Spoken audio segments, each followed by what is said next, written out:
Bonne webconférence. Mais c'est main, quoi. D'accord. Merci beaucoup. Hein.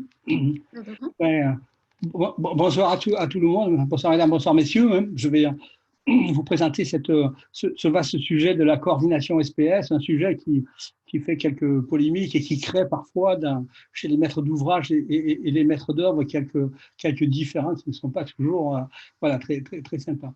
Voilà, donc la coordination SPS ou pas d'ailleurs, faut-il désigner un coordonnateur ou pas? Faut-il traiter les chantiers des opérations de travaux? Faut-il les traiter avec un coordonnateur SPS ou tout simplement sous forme de plan de prévention? Là est une grande question et je vais essayer d'apporter des réponses. Alors, sur ce sujet de la coordination, je réfléchis par quelle entrée je pouvais vous présenter ce sujet pendant pas mal de temps, mais j'en suis arrivé au fait de vous dire en fait comment on peut savoir si on a besoin d'un coordonnateur SPS ou pas, c'est-à-dire est-ce qu'on tombe sous l'application de SPS avec un PGC SPS, etc. Ou est-ce qu'on doit passer sur le sujet du plan de prévention? Donc, c'était la question. Alors, je voulais vous passer, je vous le passerai tout à l'heure, un questionnaire avec le système du CAOT. Je ne sais pas si je peux le faire. Je vais essayer de le faire en direct. Si j'y arrive, ben écoutez, on va travailler sur le CAOT en direct. C'est-à-dire qu'il va falloir, vous allez devoir vous munir de votre... Pardon, je suis un peu arrumé, j'espère que je tiendrai la distance. En fait, avec le CAOT, il faut se connecter sur caot.it avec vos appareils, hein, avec vos outils de vos smartphones. Et à partir du caot.it, on va aller chercher, vous allez voir, on va aller chercher le sujet du CAOT et je vais vous présenter cela. Vous allez voir. Vous pouvez vous y accéder là sur caot.it. Voilà, je le fais en même temps.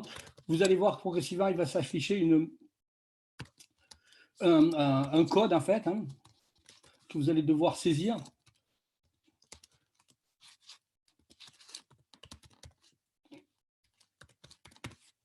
Voilà, mon adresse, mon mot de passe. Voilà, login. Voilà. Tout le monde est là, tout le monde entend, je pense, oui, ça va. Tout le monde me suit. Est-ce que je pourrais avoir un retour sur tout le monde entend, c'est bon? Oui, sur le chat, vous avez des personnes qui vous disent oui, il y a des personnes qui disent non. Vous avez André qui dit oui, on entend, Stéphane aussi. Alors, il y a Paola Portela qui vous demande où est-ce qu'il faut aller.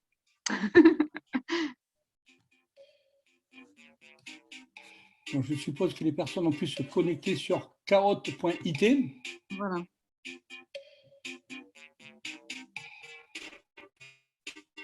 Voilà. Et lorsqu'on est connecté sur .it, en fait, il y a un petit, sur le logiciel, sur cet outil, il y a un petit damier avec différentes couleurs là, sur lesquelles vous pouvez vous cliquer, en fait, et vous allez pouvoir vous enregistrer en enregistrant le numéro qui est affiché, d'une part, et vous notez un pseudo, votre prénom, votre nom, c'est comme vous voulez, ça n'a pas d'importance. Hein.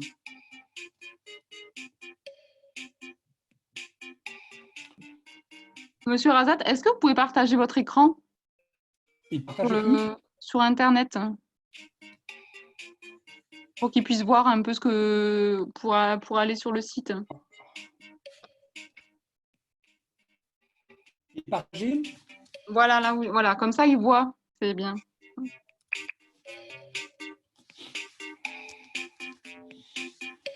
Alors, je pense qu'ils sont en train de se connecter, ils sont en train d'aller voir.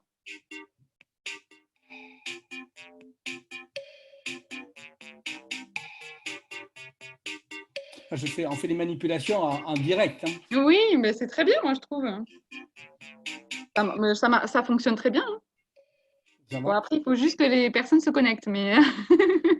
C'est caot.it. Caot, c'est K-A-H-O-O-T.it. Il est affiché en haut, hein, au-dessus du nombre. Là, hein. Voilà. Voilà, Stéphane. Ah, oui. Bonsoir Stéphane, bienvenue. Pardon. Voilà, Stéphane est présent. Bonnet, très bien. Bonsoir. Ah, ça vient, ça vient. Voilà, c'est bien. Après, ils peuvent utiliser leur téléphone portable aussi. Hein. Oui, Voilà. ça passe. Hein. Voilà, ça passe très bien aussi sur le portable. Paula, troisième, c'est bien Paula. Wouh. Bonsoir Paula.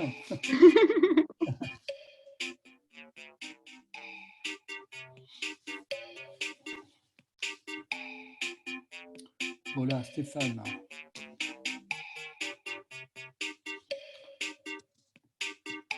Oh, Alexis. Nicoletta. Oh, ça vient, ça vient. Mathieu.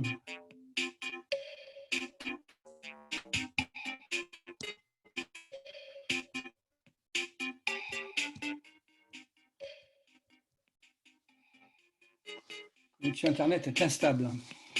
Ah. Alors, je vais brancher tout de suite le partage de connexion au cas où. Voilà.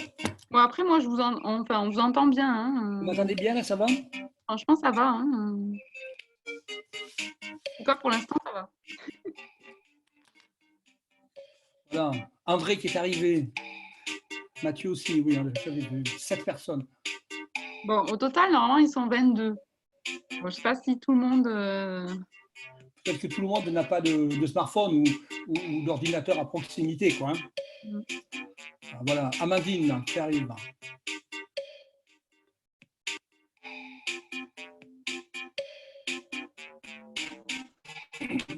Voilà. Et il y en a une qui a disparu, Bonnet n'est plus là. Personne n'a disparu. Les personnes qui sont bons. Où il est parti, où il est parti, où elle est partie, Bonnet. On l'a perdu. Ah, Aurélia, très bien. 9 personnes.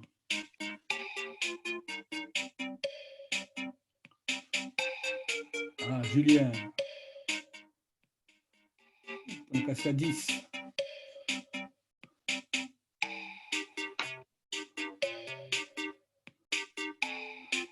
On a presque la parité, 4 dames. Ah, c'est bien, c'est bien.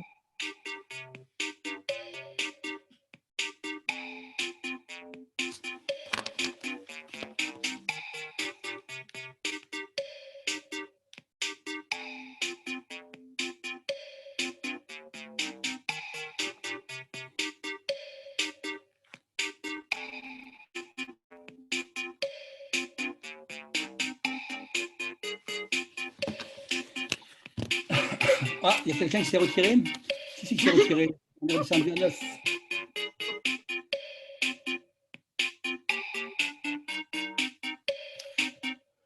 C'est pas grave. On va attendre 2 minutes et on va débuter. S'il y a des personnes qui ne sont pas connectées, c'est pas grave. Elles noteront leurs réponses sur un papier à côté. Hein, c'est pas un souci. C'est pas une interrogation qui donnera des résultats par la suite. Ne vous inquiétez pas. Ah, 11 h 8. Ah, ça va dans l'autre sens. Ça monte. Ça va pas, ça.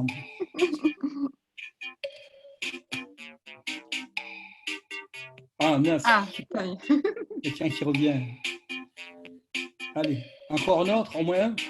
Allez, et on y va. Parti.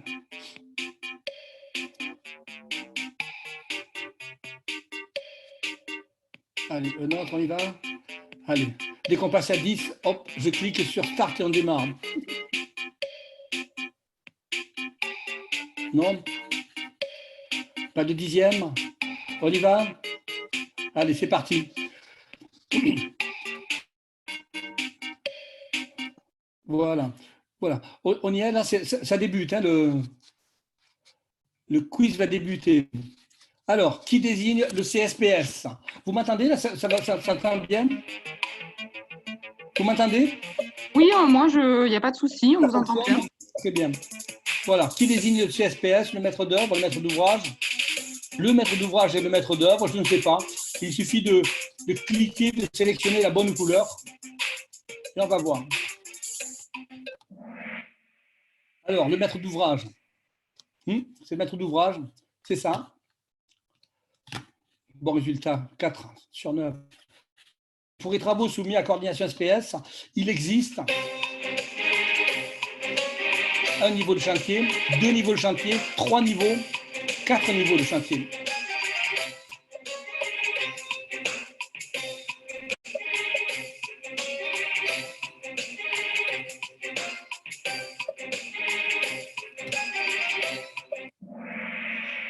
Voilà, 3 niveaux de chantier, c'est ça, hein, c'est super. 3 niveaux dont on va revenir tout à l'heure, on va en parler. Très bien, Mathieu qui est devant, 1916. On continue. Le maître d'ouvrage désigne un CSPS à partir de 2 entreprises. À partir de 2 entreprises, il y a coactivité, autre et ne sait pas.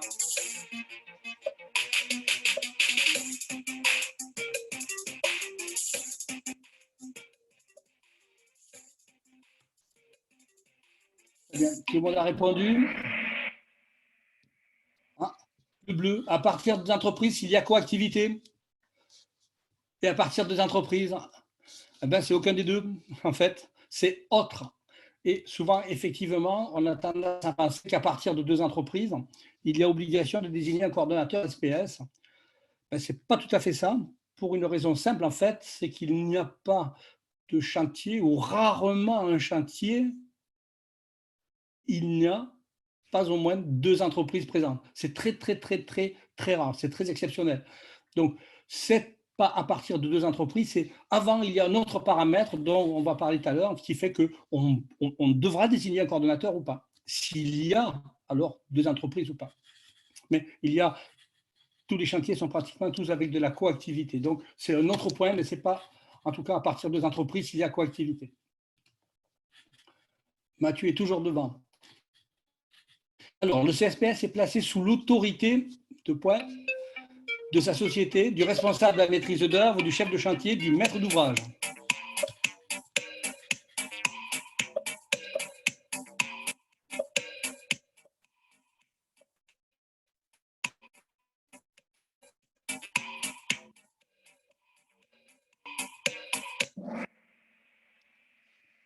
Maître d'ouvrage pour 4, c'est ça. Effectivement, le coordonnateur SPS est placé sous l'entière autorité du maître d'ouvrage. C'est le maître d'ouvrage qui est le responsable, le référent du coordonnateur SPS. En aucun cas, ce n'est ni le chef de chantier, ni le responsable maîtrise d'œuvre, ni sa société. Il est vraiment placé sous la responsabilité du maître d'ouvrage qui doit lui donner ce qu'on appelle l'autorité, la compétence et les moyens. Et là, c'est encore aussi un vaste sujet parce qu'on pense souvent que les moyens sont des moyens financiers. C'est pas du tout, ce ne sont pas que des moyens financiers. Les moyens financiers sont un des moyens. CSPS rédige son PGCSPS pendant la phase de travaux, pendant la phase d'études, la phase de diffusion de DCE, au moment où il le souhaite.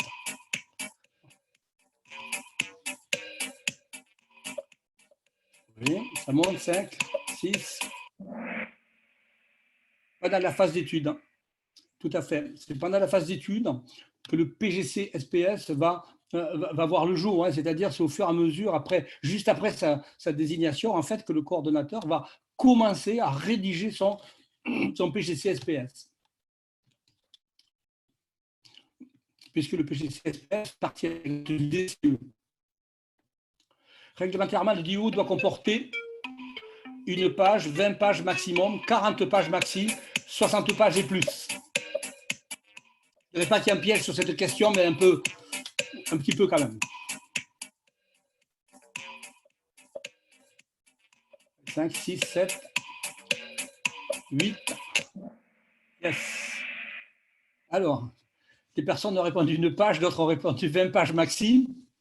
C'est 50-50. En fait, c'est le DUO, le dossier d'intervention intérieure sur l'ouvrage, est un document réglementaire. Donc, il y a obligation pour le coordonnateur SPS de rédiger son DUO, son dossier d'intervention intérieure sur l'ouvrage. Et effectivement, compte tenu qu'il est réglementaire, il y a un minimum une page sur le DUO. Alors, c'est un petit peu symbolique la page, mais l'idée, c'est ça. Et on ne mesure pas et on ne pèse pas un DIO au nombre de pages. Plus il y a de pages dans un DIO, forcément, plus le DIO sera pas mauvais, mais ça veut dire que dans l'opération, il y a eu des problèmes en cours de route qui ont conduit le coordonnateur SPS à écrire toute une série de mesures pour accéder à des opérations en fait, sur lesquelles il n'y a pas eu de réflexion en amont. Et c'est bien ce qui pose des problèmes aujourd'hui sur la maintenance et l'entretien des bâtiments. Tout le monde m'entend bien? Parce que comme je suis enrhumé, là, je ne sais pas trop si on m'entend. Voilà, c'est Stéphane qui a pris le pas, 4292 points. On vous entend bien, monsieur Razat. C'est juste qu'il ne faut pas trop que vous bougiez, je pense. Parce que des fois, en fait, ça a tendance à bugger un petit peu. D'accord. Le PPSPS doit être remis au CSPS avant le DCE.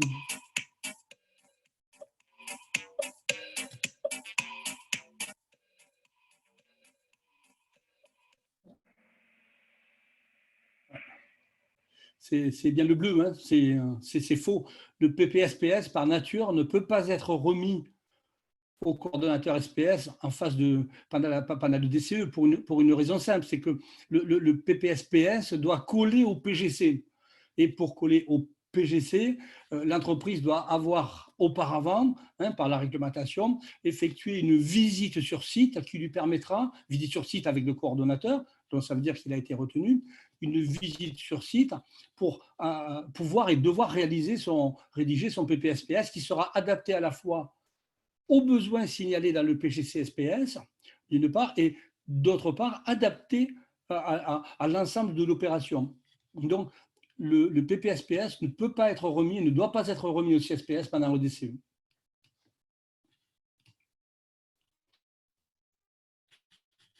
Alors là, j'ai un petit peu abrégé. 4 entreprises, peinture, électricité, informatique et plomberie, interviennent en même temps dans un atelier. Et j'opte pour la rédaction de plan de prévention, la désignation d'un CSPS avec le GCSPS. Les deux, je ne sais pas.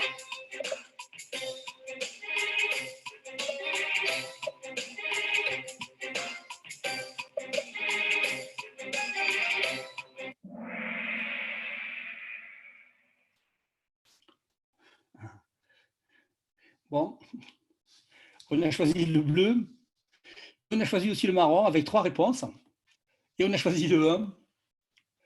On a choisi, pardon, le vert, la troisième réponse, et en fait, la bonne réponse, c'est le rouge, en fait, c'est la rédaction d'un plan de prévention. Effectivement, nous sommes en présence, certes, de 4 entreprises, peinture, électricité, informatique, un plombier, qui interviennent en même temps dans des locaux. Et dans ce cadre-là, les travaux ne sont pas des travaux structurants, les travaux sont des travaux d'entretien, de maintenance courante, en fait. Il n'y a pas de changement de destination dans cette opération, donc on est bien sur un plan de prévention, mais pas sur la désignation d'un coordonnateur SPS.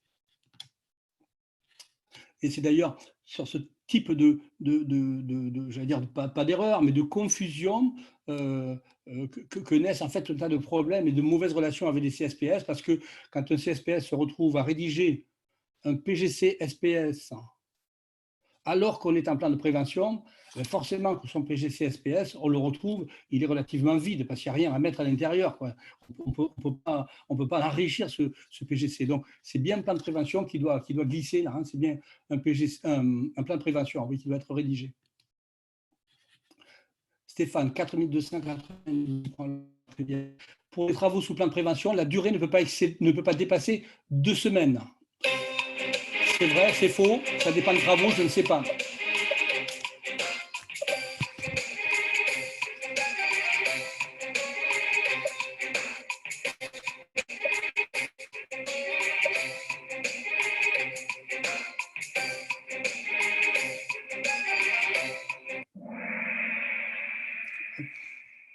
C'est faux, effectivement. Le plan de prévention peut durer sur plusieurs mois. Il peut avoir une activité et régir une activité en matière de sécurité sur une année sans problème, puisque le texte dit qu'à partir de 90 000 heures sur 12 mois, il y a une obligation, dans le cadre des plans de prévention, d'organiser par le maître d'ouvrage à minima une réunion tous les 3 mois. Donc, vous voyez qu'on peut aller au-delà bien au-delà de 1 ou 2 entreprises, et bien au-delà de 2 semaines. 90 000 heures, ça représente quand même un certain nombre d'hommes-jours. Donc, on peut aller très loin dans le plan de prévention, et c'est vraiment un document support qui est très intéressant. Stéphane, 5210, très bien. Oui, Mathieu talonne, il s'est un peu écarté là. Un peu de... Voilà. Alors, question sur le PGC SPS traite de deux sujets différents. C'est vrai, je ne sais pas, c'est faux.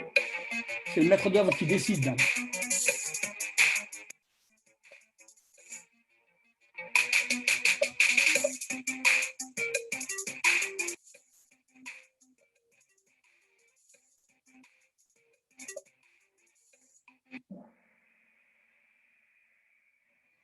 Est-ce que c'est vrai?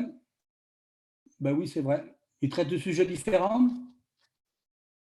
Pourquoi on ferait le choix entre un PGC et un plan de prévention s'il traitait deux sujets différents? Et pourquoi on confondrait? En fait, non, c'est le PGC-SPS ou le plan de prévention, c'est ce que je vais essayer de vous démontrer tout à l'heure. En fait, il traite du même sujet. Il traite exactement de la même chose, qui sont liées à une obligation du maître d'ouvrage, à l'obligation de l'employeur. Et vous verrez qu'on soit en PGC-SPS, c'est-à-dire sous le décret de 94 ou sous le régime du décret de 92 en plan de prévention, en fait, on traite des mêmes sujets. En PGC-SPS, on va parler de la coactivité, deux activités en simultané ou en décalé, alors qu'en plan de prévention, on va parler d'interférence, mais on parle aussi d'interférence en décalé. Vous voyez que le terme est différent, mais à la sortie, le résultat est le même. C'est-à-dire qu'on va traiter de la santé et de la sécurité dans l'organisation de son chantier. Donc, qu'on soit en 92 ou en 94, c'est-à-dire qu'on soit en PGC-SPS ou en plan de prévention, le problème est le même et on traite le même sujet en fait, qu'il n'y a pas de deux sujets différents. Donc voilà, c'est mon affirmation dans le titre, elle est fausse, cette affirmation-là. C'est bien les deux personnes qui ont répondu sur le marron qui ont raison. Stéphane, très bien, toujours là. Question 11. Lorsque le maître d'ouvrage désigne un CSPS, c'est pour se décharger de sa responsabilité, de ses obligations réglementaires.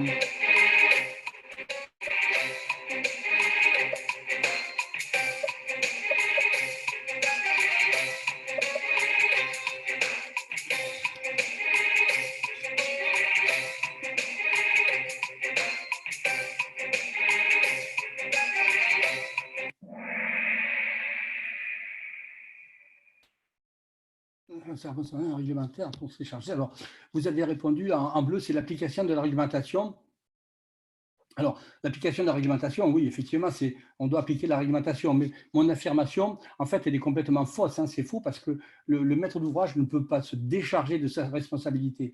Quoi qu'il en soit, le maître d'ouvrage, on viendra le chercher. Je pourrais vous citer des exemples vécus, des exemples que j'ai vécus à la suite d'accidents. Et le maître d'ouvrage, c'est toujours en qualité de maître d'ouvrage, et c'est le maître d'ouvrage qu'on est venu chercher toujours. Monsieur le maître d'ouvrage, vous avez signé un PGC-SPS, il était vide, il n'avait rien à l'intérieur, il ne traitait pas du sujet. Pourquoi avez-vous signé? Ben oui, voilà, c'était le maître d'ouvrage. Bien sûr que c'est le maître d'ouvrage qui est responsable et il ne peut pas se décharger de cette responsabilité. Pardon. Pardon. Stéphane qui est devant, toujours. Alors, 12e question, l'expression commune, c'est lorsque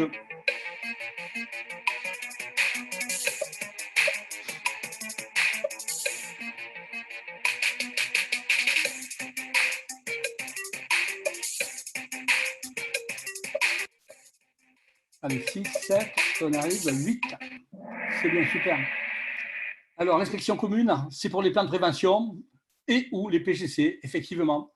Qu'on soit en PGC-SPS, c'est-à-dire sous le décret de 94 ou le décret de 92 en plan de prévention, quoi qu'il en soit, il y a obligation d'effectuer ce qu'on appelle une inspection commune. C'est-à-dire qu'il y a une visite sur site avant travaux avec les personnes concernées. Donc, en 94, c'est le coordonnateur SPS qui va accompagner et qui va diriger cette visite, cette inspection commune. Sous le décret de 92, de prévention, là, dans ce cas-là, c'est le maître d'ouvrage ou la personne déléguée par le maître d'ouvrage qui va réaliser l'inspection commune. Le but étant, dans cette inspection commune, d'aller prendre connaissance du chantier afin d'organiser à la fois les travaux, mais aussi la sécurité de ces opérateurs, la sécurité des autres opérateurs issus des entreprises, mais aussi des opérateurs issus des entreprises donc, qui occupent les locaux. Voilà. Alors, qui est arrivé le... PGC. Ah, Julien. Félicitations à Julien. Deuxième, Amandine. Très bien. Félicitations. Deuxième. Anne. Bravo. Super. Ok, je vais fermer fermer l'onglet. Celui-là, annulé. Je vais fermer celui-ci. Je ne sais pas comment on fait là. Je ne vais pas vous bloquer la vidéo. Mais comment je peux faire? Voilà. Vous voyez l'écran là? C'est bon? Allô, allô? Oui, on voit votre PowerPoint. Oui, vous le voyez, maîtriser un contrat de CSPS? Oui, tout à fait. Vous le voyez là, c'est bon? Oui, oui, on est bon. Bon, ok. Il faut continuer alors. Par contre, on entend la musique derrière du chaos encore. Je ferme le chaos. Hein. Ouais, je pense qu'il faut que vous parliez du coup. Ce chaos, il est terrible. C'est très sympathique en tout cas, c'est très entraînant comme musique. Je pense que les participants ont apprécié. Voilà. Ça va, on voit l'extérieur d'un chantier, là, ça se voit? Oui, oui, tout à fait. Ok. Donc, pour traiter de ce sujet de la coordination, je voulais rentrer tout de suite dans le vif du sujet en vous évoquant toutes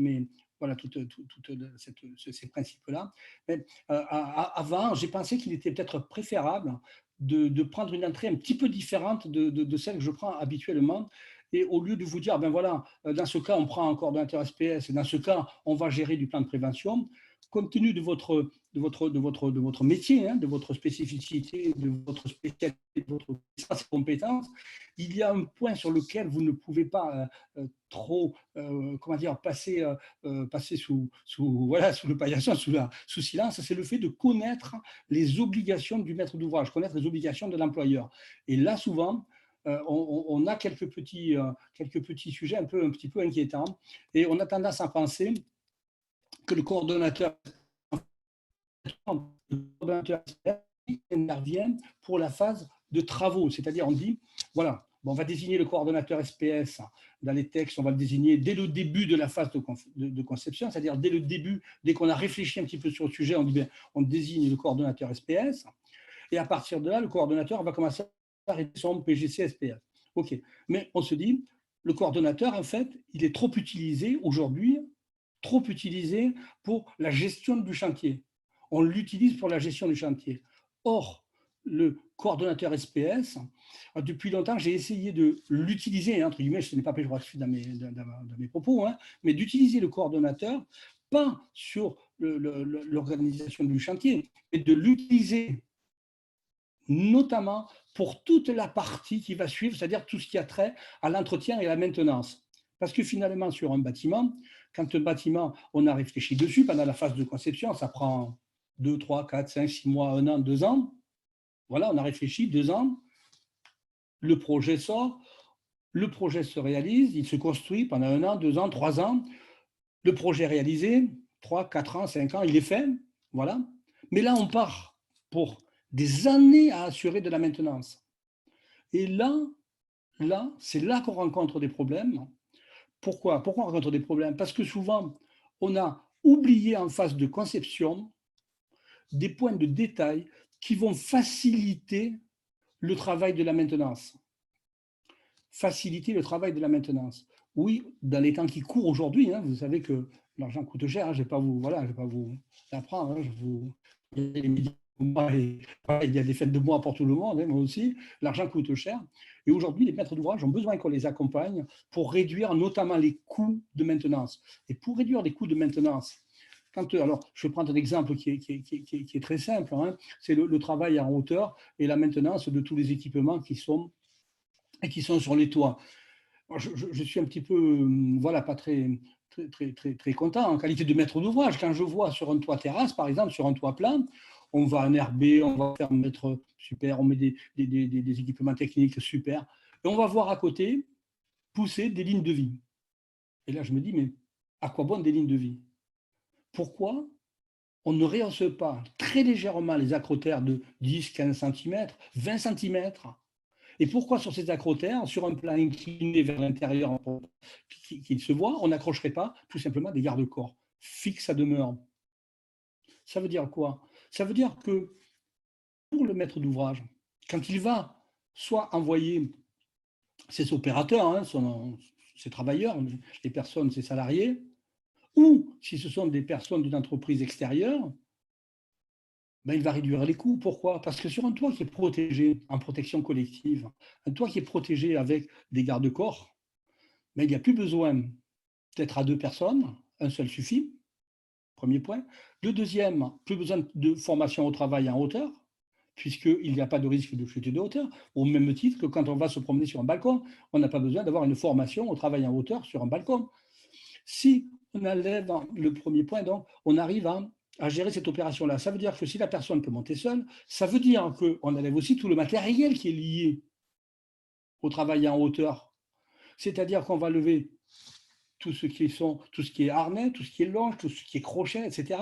Toutes ces parties-là, on va les retirer du coût de la maintenance. Ça, c'est un point important. Donc, si on retire à la fois, pas du personnel, parce qu'il faut faire travailler des hommes, c'est très bien hein, qu'ils travaillent, hein. Ils peuvent toujours continuer à travailler à deux, hein, mais c'est un harnais. Un harnais, ça coûte très cher. Des longes, ça coûte très cher. Tout ce matériel, il faut le renouveler. Tout ce matériel, il va falloir le vérifier. Le propriétaire va devoir payer cette révision. Les lignes de vie doivent être contrôlées régulièrement. Et pour contrôler une ligne de vie, il va y avoir besoin de systèmes d'accroche pour que la personne qui vérifie cette ligne de vie puisse s'accrocher ailleurs au cas où. Donc, on voit bien que la maintenance est un point super important dans le rôle du coordonnateur. Aller expliquer. Moi, j'ai vu sur un chantier, je me souviens, un coordonnateur qui me dit, voyez, monsieur Hazard, on a bien travaillé, regardez, on a fait des acrotères, on a bien bossé avec la maîtrise d'œuvre, on a fait très bien. Bon, on va aller voir, monsieur le coordonnateur. Sauf qu'il y avait un point qui avait été oublié. On pouvait monter sur le toit, certes par une échelle, mais on avait oublié de passer pour mettre l'échelle. Ben, résultat des opérations, eh bien, on ne monte pas pour faire l'entretien. Est-ce qu'il faut être héliporté pour aller travailler, pour aller maintenir ce toit? Ben non, on a dû casser le toit, on a dû casser à peu près 1,20 m de hauteur d'acrotère, hein. Je ne sais pas si ça vous donne une idée. On a cassé tout ça pour faire une ouverture et pouvoir aller accrocher une échelle à crénoline qui fait vraiment pas beau, quoi, hein. C'est vraiment pas joli d'avoir ça sur le bâtiment, quoi. Alors qu'on aurait pu, à le traitant en amont, corriger ces choses-là. Voilà, je voulais faire un petit peu ce petit passage là voilà, par là pour vous dire que le maître d'ouvrage, il a tout intérêt à avoir un coordonnateur SPS dès le début de la phase de conception qui va s'associer de façon constructive, bien sûr, hein, et voilà, je parle de façon positive, pas de façon négative. Négative, ça ne sert à rien. Non, voilà. Mais de façon positive, va s'associer avec de la maîtrise d'œuvre et va apporter sa compétence et son savoir en matière d'organisation de la sécurité à venir. C'est-à-dire que ce CSPS, en disant parce qu'on a besoin, on s'en fout, il nous fera ça. Non, non, non, non, non. On va demander au CSPS de travailler sur la maintenance, d'être un partenaire à part entière, mais un partenaire constructif et positif. C'est-à-dire qu'il ne faut surtout pas, c'est ce que je disais aux coordonnateurs avec qui je travaillais, hein, j'avais voilà, responsabilité, je leur disais, mais réfléchissez, allez voir le maître d'œuvre, demandez-lui si on peut. N'allez pas à l'encontre de son projet, n'allez pas à l'encontre de son architecture, de ses plans, de son travail. Non, ça ne vous ferait pas plaisir qu'on aille à l'encontre du vôtre, n'allez pas à l'encontre du sien, mais essayez de trouver ensemble des solutions qui vont faciliter l'entretien et la maintenance plus tard. Donc, le coordonnateur SPS, il a pour moi un rôle super important si on connaît les obligations du maître d'ouvrage. Et en connaissant les obligations du maître d'ouvrage, on va rendre compte très rapidement, pardon, excusez-moi, qu'il est vraiment important de connaître ces points-là pour pouvoir avancer et travailler. Alors, j'ai placé cette photo, elle avait tout cet homme parce que vous voyez, c'est l'Organisation internationale du travail qui a donné des chiffres en fait, hein, en 2017, et on était en 2017 à 2,3 millions de décès au travail par an, ce qui est énorme, c'est un coût monumental, 2,3 millions de personnes qui décèdent au travail. On se dit, mais c'est pas possible, quoi. On travaille sur les accidents de la route, et les accidents de travail, on passe à côté, que ça fait un petit peu bizarre, quoi, hein. Donc, vous voyez, un coût estimé à 3,94% du PIB mondial, c'est énorme, quoi. 2 980 milliards de dollars. Donc, il y a un intérêt très fort à porter, hormis l'aspect financier, mais un aspect très fort à porter sur l'homme, quoi. L'homme qui va, parce qu'à un moment, il n'y a pas le bon escalier, la bonne marche, ou la bonne, voilà, qui va chuter, qui va se tuer. Alors, je parle de ça là parce que il y a quelques années, j'ai eu affaire à un accident où un jeune de 32 ans s'est tué en tombant d'un toit. Hein. Et alors, quand vous êtes à côté d'un corps, 32 ans, c'est très jeune. Il y a peut-être parmi vous là, qui peut-être ne les avez pas, 32 ans, ou les avez là tout juste. Hein. Et 32 ans, ça fait jeune. Et quand on voit ce sac, là, cette poche blanche se refermer là, on se dit, mais c'est pas possible, mais pourquoi on est arrivé là? Et on s'est posé la question, je me suis interrogé et je suis remonté j'ai été à la place de ce monsieur-là, à l'endroit où il avait posé ses pieds, et j'ai posé mes pieds à peu près là où il les avait posés pour voir comment la chose pouvait se passer, en fait.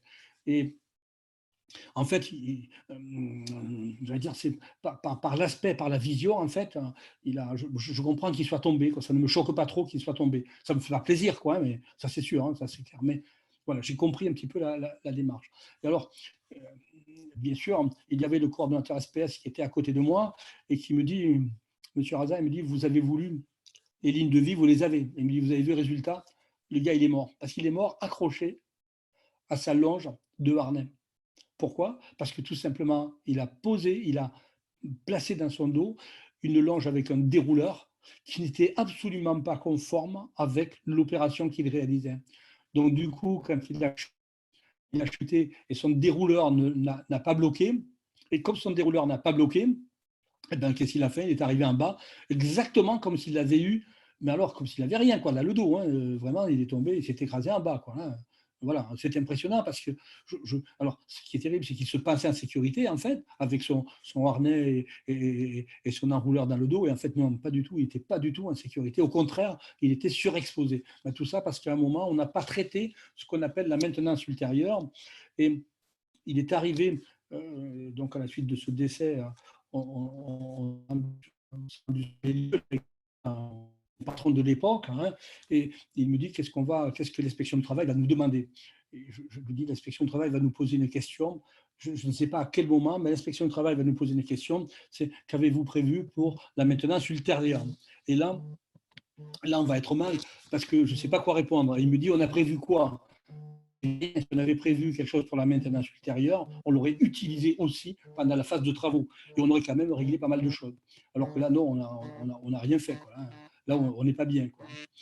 Et on est rentré en réunion de CISSCT, donc où l'inspection de travail avait convoqué tous les responsables d'entreprise, et y compris le maître d'ouvrage. Et la première et seule question qu'a posée l'inspection du travail, c'est celle-là. Qu'avez-vous prévu pour la maintenance ultérieure? Monsieur le maître d'ouvrage répondait. Voilà comment on se trouve mal face à une situation. Et on ne pouvait pas dire on a prévu. Vous avez prévu, mais vous avez mort. Voilà, c'est pas bon ce que vous avez fait, quoi. Donc voilà. Et c'est parce qu'on n'a pas utilisé correctement notre savoir. Je vous ai tracé cette petite chose pour vous montrer en fait le déroulement de l'accident avec le danger. Comment se produit en fait un dommage. En fait, on considère, je sais pas, je pense que vous voyez la souris sur l'écran. Voilà. Vous voyez, on a les dangers ici que j'ai matérialisés avec des bidons de produits chimiques, voilà, des jerrycans, des machines-outils. Voilà, le danger. Pardon. Et à côté, j'ai placé l'homme, en fait. Donc le danger, tout est danger. Hein. Tout est danger. Et le risque, c'est quoi? Ben, le risque, c'est lorsque on va placer l'homme sur ce danger. Plus l'homme va se rapprocher et va coller au danger, et plus le risque, en fait, va prendre d'importance. Vous imaginez que si le rond jaune se rapproche du rond bleu où se trouve le bonhomme, en fait, à un moment, ça ne va faire qu'un seul point rouge au milieu, quoi. Hein. Et plus cette personne-là va se rapprocher et intervenir près de ce danger, plus le risque va être important. Et là, on dit, il faut qu'il y ait un événement inattendu. Oui, l'événement inattendu, c'est quoi? C'est un pied qui glisse, c'est un lacet qui est défait et qui nous fait casser la figure, nous fait trébucher. C'est un clou qui était resté là, qui dépasse un petit peu. C'est l'événement inattendu. On marche et là, on va chuter. Et c'est ce qu'on appelle la conséquence, ce qu'on appelle le dommage. Le dommage, c'est l'égratignure, mais ça peut aller aussi jusqu'à la mort, le dommage. Mais on dit aussi que l'accident, comme la maladie, hein, on va les retrouver toujours dans un environnement qui est propice. L'environnement est un facteur très important dans le déroulement d'un accident. Hein. Donc, on doit prendre en compte ces paramètres, les paramètres, notamment les paramètres environnementaux, notamment quand on travaille sur la maintenance ultérieure. Hop là. Je vais continuer à vous présenter ces choses-là. Donc, prévention des risques professionnels. Donc, les PGC ou plans de prévention, bien sûr, leur finalité, l'objectif, c'est quoi? C'est de réduire au maximum les risques. Tout ce qui est accident de travail et trajet travail, bien entendu, et les maladies professionnelles. Hein. Le principe est d'essayer de sortir de cette spirale infernale, de se dire, mais comment je peux faire pour sortir de là? Donc, comment on peut y arriver? Alors, il y a un premier point qui est très mal connu par les maîtres d'ouvrage, très mal connu, très mal connu. Alors, quand je parle de maîtres d'ouvrage, je parle des maîtres d'ouvrage publics et privés. Hein. Le Code du travail, là, ce que l'on voit, s'applique à tous les maîtres d'ouvrage en France, à tous les employeurs en France. Si vous êtes employeur, si vous employez même une seule personne, même ponctuellement, vous tombez sous le couvert de cette réglementation. Hein. C'est-à-dire que cet article 41-21.1, il dit que l'employeur prend les mesures nécessaires pour assurer la sécurité et protéger la santé physique et mentale des travailleurs par différentes actions, prévention des risques professionnels, actions d'information, la mise en place d'une organisation adaptée. Ça veut dire quoi? Ça veut dire que le maître d'ouvrage, s'il est employeur, il va se retrouver dans une situation au moment des travaux où les entreprises qu'il va faire travailler se trouvent elles aussi dans ce cadre-là, qui ont aussi ces obligations-là. Et à partir de là, il y a ce mélange de ces besoins d'employeurs qui va générer quelques problèmes, notamment des problèmes bien sûr d'accident ou de maladie. Et s'il dit, et c'est toujours sur ce texte-là, quand il y a un accident, que les juges vont s'appuyer. C'est ce qu'on appelle les principes généraux de prévention. Et c'est la question qui nous a été posée lors de cet accident, je vous citais tout à l'heure, hein, et d'autres fois il y en a eu. L'employeur met en œuvre les mesures prévues à l'article précédent sur les fondements des principes généraux de prévention. Qu'est-ce que ça veut dire? Ça veut dire que quoi qu'il en soit, l'employeur est obligé, il est tenu par la réglementation d'éviter le risque. Monsieur l'employeur, dans le cas dont je vous parlais tout à l'heure de cet accident, est-ce que ce risque pouvait être évité? Oui ou non? Bien sûr que oui, il pouvait être évité, c'est évident. Mais est-ce que ce risque, vous l'avez évalué? Oui ou non? Oui, on peut dire oui, on l'a évalué, mais on ne l'a pas bien évalué, puisqu'on a eu un mort. Donc on a encore fauté. Mais est-ce que ce risque, vous pouviez le combattre à la source, monsieur le maître d'ouvrage, l'employeur? Bien sûr qu'on pouvait le combattre à la source. Bien sûr qu'on aurait dû faire différentes choses. Est-ce que vous avez adapté le travail à l'homme, en particulier à ce qui concerne la conception des postes de travail, etc.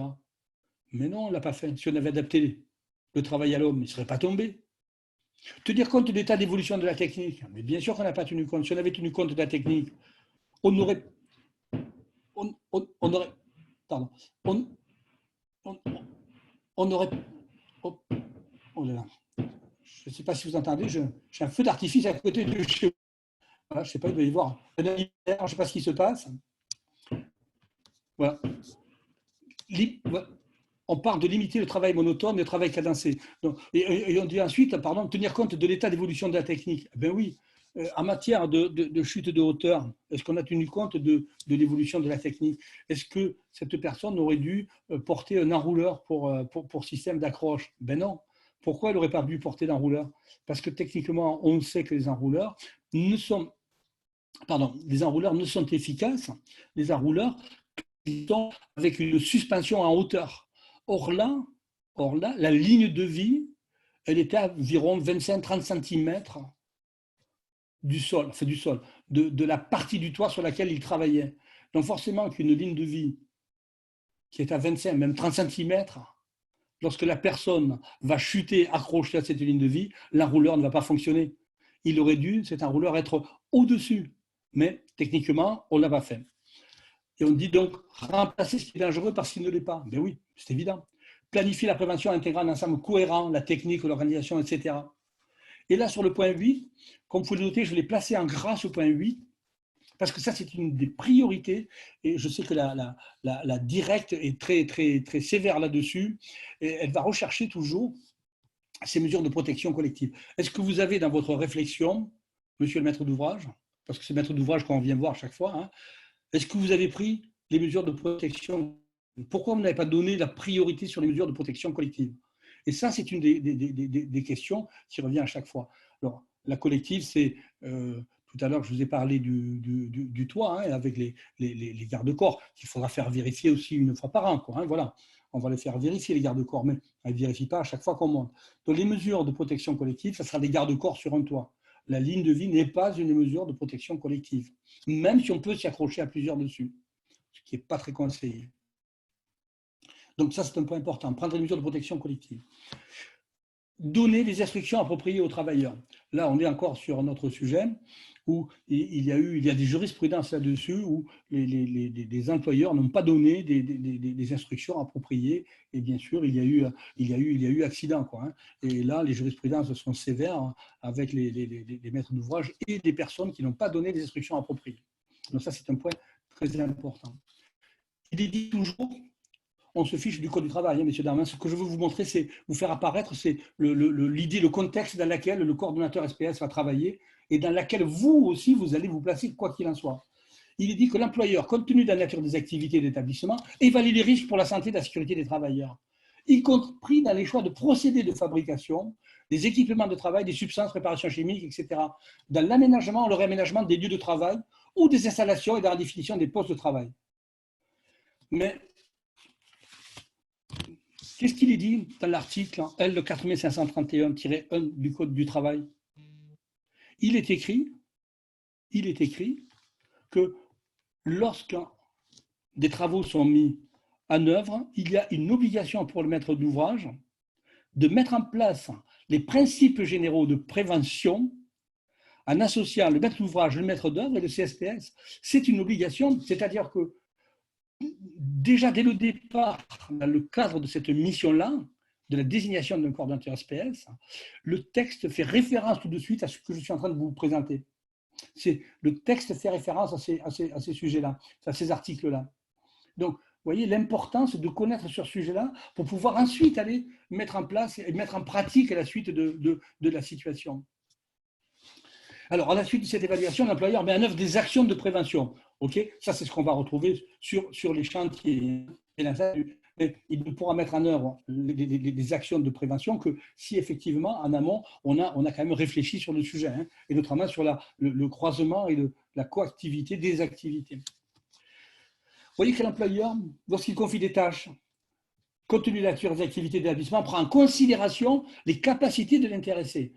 C'est quand même compliqué, c'est lourd pour un employeur de dire, mais est-ce que cet opérateur va être en capacité de monter par cette échelle à crénoline? Est-ce que mon opérateur va être en capacité de supporter le travail en hauteur accroché à une ligne de vie? Donc, vous voyez que pour l'employeur, ce n'est pas simple de réfléchir sur ces sujets-là.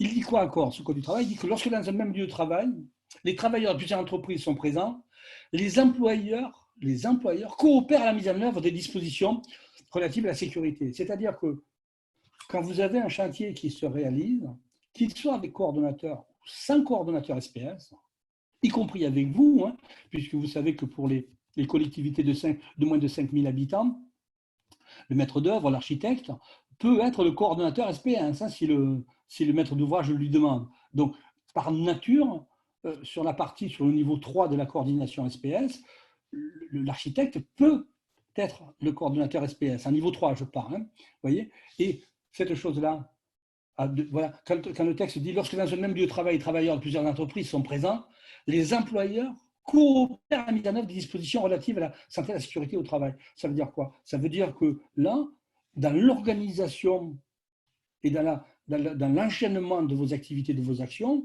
vous devez aussi prendre en compte ce genre de choses.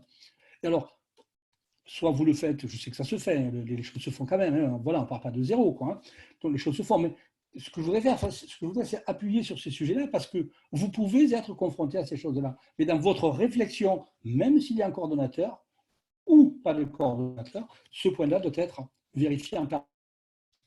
Toujours dans les principes généraux de prévention, que dit le texte sur les coordonnateurs? Il dit, afin d'assurer la sécurité et protéger la santé des personnes qui interviennent sur un chantier de bâtiment ou de génie civil, le maître d'ouvrage, le maître d'œuvre, vous le connaissez, et le coordonnateur en matière de sécurité et de protection de la santé, mentionné, hein, mettent en œuvre pendant la phase de conception, d'étude l'élaboration du projet et pendant la réalisation de l'ouvrage, les principes généraux de prévention. Qu'est-ce que ça veut dire? Ça veut dire que, quoi qu'il en soit, vous devez, vous aussi, mettre en œuvre ces principes généraux de prévention. C'est ce qu'on vient de voir en amont avec ces 9 points. C'est écrit dans le texte, c'est-à-dire que cette obligation vous revient. Mais elle revient aussi au coordonnateur. Le coordonnateur ne peut pas faire abstraction de ce point-là. C'est la raison pour laquelle il est là, d'ailleurs. S'il n'y avait pas cet article, le coordonnateur n'aurait rien à faire là. Alors, ces principes sont pris en compte notamment lors des choix architecturaux et techniques, ainsi que dans l'organisation des opérations de chantier. C'est-à-dire que ce principe-là d'organisation de la sécurité sur les chantiers, elle n'est pas simplement du fait de dire chaque entreprise va se débrouiller, elle va faire son affaire de sa chose. Non, non, non, non, non, non. C'est-à-dire déjà dans la conception architecturale et dans les techniques, dans l'organisation des opérations, dans le déroulé de son chantier, il doit y avoir une réflexion qui va permettre de tendre bien sûr vers niveau zéro accident, zéro maladie. C'est ce qui est écrit, c'est permettre la planification de l'exécution de différents travaux ou phases de travail en se déroulant simultanément ou successivement. Alors, souvent, la question qui est posée, lorsqu'il y a des palettes stockées sur un chantier, par exemple dans une cour d'école, est-ce que le samedi, il y a toujours de la coactivité? Eh bien oui. La coactivité démarre avec le début du chantier et elle finit à la fin du chantier. Elle ne s'arrête pas aux heures d'entrée et sortie de classe, notamment dans une école. Je prends une école, mais on pourrait prendre un cinéma, un théâtre, ce que vous voulez. De prévoir ces phases, et bien sûr, il est écrit en point 3, comme vous pouvez le dire, comme moi, il est écrit que ces 3 personnes doivent faciliter les interventions intérieures sur l'ouvrage. D'où cette question sur le DUO, combien de pages? Alors, j'ai fait exprès un peu, c'est un peu pour que j'ai posé cette question, combien de pages doit comporter un DIO? Au minimum 1, 10, 20, 60, je ne sais plus. En fait, c'est l'idée de vous faire, de vous passer un message, de vous dire, en fait, c'est ce que je disais au coordonnateur, dès qu'un DIO, qui pour moi, il dépasse 10 pages, il y a un problème, il y a quelque chose qui ne va pas bien, ça ne peut pas aller. Voilà, vous avez un DIO à 60 pages, vous me dites qu'il est riche. Non, il n'est pas riche, il est pauvre, votre DIO. Il est pauvre parce que vous n'avez pas intégré les principes généraux de prévention imposés par le Code du travail. Lorsqu'on va aux toilettes, on n'a pas besoin d'aller regarder le DIO. On sait qu'il y a un fléchage, on ouvre la porte, on entre, on referme, voilà, la lumière va s'allumer, enfin, il y a tout ce qu'il faut, quoi. Et si on avait la même chose pour aller sur un toit terrasse travailler, simplement un escalier avec une porte qu'on puisse ouvrir, sous réserve d'avoir la clé, bien sûr, qui va bien. Voilà. On passe la porte, on ouvre, on travaille en toute tranquillité. Est-ce que cette chose-là, cet acte-là, serait mentionné dans le DIO? Ben non. On n'a pas besoin de le mentionner dans le DIO, parce qu'il n'y a pas de spécificité à cette chose-là. Pour travailler sur le toit, pour aller entretenir les appareils techniques, il suffira tout simplement d'accéder sur le toit, de demander la clé, ou je ne sais pas trop à qui, le concierge, le maître d'ouvrage, enfin le propriétaire, le patron, enfin qui vous voulez, mais voilà, on n'aura pas besoin de rentrer dans des détails avec location de nacelle, pose de nacelle, pose de ceci, pose de cela, qui a sorti, c'est tellement compliqué, mais que les tâches ne se font plus, la maintenance n'est pas assurée.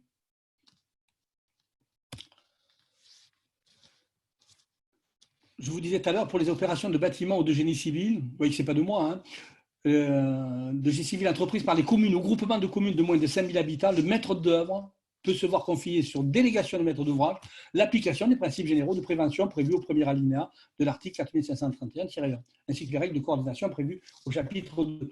Je vous dis ça parce que tout à l'heure, Nathalie, je ne sais pas si vous m'entendez, vous m'avez posé la question, est-ce qu'on peut délivrer une attestation de compétence, je ne sais plus très bien comment vous m'avez dit, après une formation comme on l'a fait là.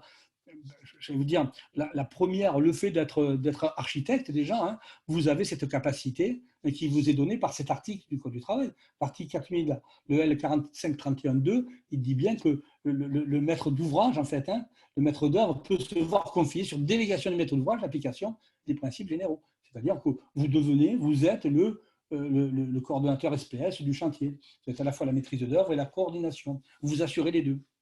Sinon, c'est le maître d'ouvrage qui va l'assurer. Mais par les textes, c'est déjà prévu. Après, pour les autres niveaux, Ça, c'est du niveau 3. Quand on parle du niveau 2 et 1, là, il y a des formations spécifiques pour les coordonnateurs hein, qui est en place. Pardon. Le maître d'ouvrage, alors, le maître d'ouvrage qui entreprend la construction et l'aménagement de bâtiments destinés à recevoir les travailleurs se conforme aux dispositions légales visant à protéger leur santé et la sécurité au travail. C'est-à-dire que cette règle-là, elle s'applique autant pour les personnes qui vont travailler sur le chantier, pour la réalisation de la chose, qui va s'appliquer pour la phase de maintenance, mais aussi cette réglementation s'applique aux personnes qui vont travailler dans le bâtiment. Donc, on ne peut pas réfléchir uniquement en se disant, voilà, je vais concevoir la chose de façon idéale pour les personnes qui vont avoir réalisé le chantier, je vais concevoir de façon idéale pour la maintenance ultérieure, mais les personnels qui sont à l'intérieur, en fait, qui vont venir là travailler quotidiennement, eux, je les laisse un petit peu de côté. Bon, ça ne marche pas. Et en fait, voilà, on est repris un petit peu par la patrouille là, du Code du travail qui reprécise tout ça. Là-dessus vient s'ajouter autre chose, je vous en parlais tout à l'heure, c'est une obligation pour les employeurs de former le personnel à la sécurité. Autrement dit, je vais revenir sur mon toit, hein, sur ma protection. Pardon, excusez-moi. Je vais revenir sur mon toit. Quand je parlais de la formation, il y a une obligation pour l'employeur de former ses opérateurs, ses agents à la sécurité. C'est une obligation. Il n'a pas le choix. Et on dit même, la réglementation dit qu'il doit le former autant de fois que de besoin. Autrement dit, quand une personne va devoir aller travailler sur un toit et il va devoir s'accrocher à une ligne de vie, je disais toujours, dans la précédente activité, je disais toujours aux maîtres d'œuvre, je leur disais, faites-moi la démonstration que financièrement, ça coûte moins cher de poser des lignes de vie que de mettre des protections, de placer des protections collectives. Et je leur disais, faites-moi simplement le calcul sur 5 années. Faites-moi le delta, dites-moi où est-ce que et combien je vais gagner d'argent, je vais économiser. Et en fait, on n'économise pas grand-chose parce que, pardon, quand on intervient sur un toit où il y a des lignes de vie, déjà, il faut, alors, si on fait l'addition, on peut la faire en même temps, si vous voulez. Hein, si vous commencez à additionner le fait de la formation de 2 personnes que vous allez renouveler au moins une fois par an, formation d'une journée, vous pouvez compter à minima 500 € la journée. Donc, vous avez déjà à minima 1 000 € de formation par an hein, pour 2 agents. Mais il ne faut pas qu'ils tombent malades ou qu'ils soient en congé parce qu'il faudra les remplacer. Si vous les remplacez, il faudra que d'autres agents soient aussi formés. Ça veut dire aussi que ces agents qui seront formés au travail en hauteur, vous allez devoir les équiper. Pas les équiper pour travailler un travail quotidien, mais les équiper de harnais adaptés à leur boulot, harnais adaptés au travail en hauteur. Il faut compter entre 400 et 500 € pour avoir un produit à peu près confortable et sûr. Vous allez raccrocher, vous allez rajouter des longes, vous allez rajouter des crochets, des mousquetons, etc. Tout un matériel, en fait, qui va vous permettre de faire travailler les opérateurs en sécurité. Mais vous posez encore, quoi qu'il en soit, quand le personnel sera formé, quand il y aura tous les équipements, vous vous posez encore, et on oppose encore notre problème, c'est celui de fait qu'en France, pour l'instant, les lignes de vie ne sont pas normées. Je m'explique, le diamètre des câbles n'est pas normé. C'est-à-dire qu'il y a, parce qu'il y a autant de câbles qu'il y a de bloqueurs, c'est-à-dire de coulisseaux qui vont permettre de s'accrocher dessus. Donc ça veut dire que le gars, l'opérateur, quand il va monter sur son toit pour s'accrocher à la ligne de vie, il faut qu'il ait aussi sur lui le système d'accroche qui va bien. Alors, normalement, le maître d'ouvrage est tenu d'afficher le système d'accroche au pied de la partie où l'opérateur va accéder sur le toit. Et on le voit que très, très, très rarement. Hein. Très rarement, on voit ça. Et quand il y en a, souvent, c'est un petit peu, c'est abîmé, c'est sali, ça a été tagué, c'est peint. Donc, en fait, l'opérateur se retrouve un petit peu voilà, dans le vide. Mais quand il a tout son matériel, donc il est formé, il a tout son matériel, il monte, son matériel doit être révisé aussi tous les ans. Ça a un coût. Il faut l'ajouter. Pour l'opérateur, pour 2 opérateurs. Quand on ajoute le risque que prennent les personnes en s'accrochant à ces lignes de vie, qui sont certes vérifiées ou pas, et je pense quand même que ce sujet, je ne veux pas trop m'avancer, mais je ne pense pas qu'il y ait beaucoup de lignes de vie qui soient vérifiées correctement. Voilà, je ne l'affirme pas, je m'interroge. Mais je me dis, compte tenu de la difficulté d'aller les vérifier, je me dis, je ne suis pas sûr. Et j'ai quand même quelques exemples et quelques sujets qui sont pas mal. Hein, voilà. Bien sûr que la vérification, elle n'est pas forcément régulière. Mais là-dessus, on pourrait se poser la question, plus on va la vérifier, la ligne de vie, plus on va tirer dessus. Plus on tire dessus, plus on la fragilise. Donc, on fait monter des opérateurs s'accrocher sur une ligne de vie qui ont été fragilisées. Ces lignes de vie doivent être vérifiées. Là aussi, il y a un coût. Tous les ans, on va les vérifier. Il va falloir payer pour les vérifier. Un autre problème, c'est qui vérifie les lignes de vie? Qui vérifie pas la conformité de l'accroche de la ligne de vie, ni la conformité de la ligne de vie elle-même, mais la conformité de la disposition de la ligne de vie qui va permettre aux opérateurs de travailler en toute sécurité. Qui le vérifie? Le CSPS, le maître d'ouvrage, le maître d'œuvre, l'OPC, un chargé de mission, je ne sais pas. Toujours très difficile de savoir c'est qui a vérifié la disposition de la ligne de vie. Vous voyez, on s'expose encore à un autre souci. Donc, tous ces principes-là, en fait, l'idée est de dire à un moment, si les opérateurs sont formés, bien sûr qu'on va éviter l'accident. Globalement, d'après les statistiques, 70% des accidents sont dus à un manque de formation de la part des personnes. Voilà, c'est comme ça. Pardon. Alors, je passe un petit peu les principes généraux de prévention. Toujours, on dit que la formation en sécurité a pour objet d'instruire le travailleur, etc., etc. Elle porte sur les conditions de circulation de l'entreprise, les conditions d'exécution de travail et la conduite à tenir en cas de sinistre. Alors, je passe là-dessus assez vite, parce que sinon, je vais vous embêter avec ça. Ce que je voulais vous dire, c'est toute cette réglementation-là qui nous est expliquée très rarement, en fait. Très rarement, on a l'occasion d'entendre ce genre de choses. Mais forcément, quand il y a chez des maîtres d'ouvrage des personnes, notamment avec des QSE, la connaissance de ces sujets, mais forcément que ça crée des discordances, ça crée des situations un petit peu parfois conflictuelles, et notamment avec le coordonnateur SPS. Alors, les coordonnateurs SPS connaissent bien tout ça, hein, c'est leur job, hein, c'est leur formation, hein, ils sont là-dedans, les gars, il n'y a pas de souci. C'est les gars. C'est messieurs et ces dames, pardon, parce qu'il y a des dames aussi coordonnateurs. Ok, je vais passer sur une autre diapositive. J'espère que ça va marcher. Je ne sais pas si je vais y arriver. Hop. Là, je ne sais plus lequel c'est. Voilà. Hop, ici. Voilà, voilà. Ça s'affiche à l'écran, là, vous voyez? Allô, allô?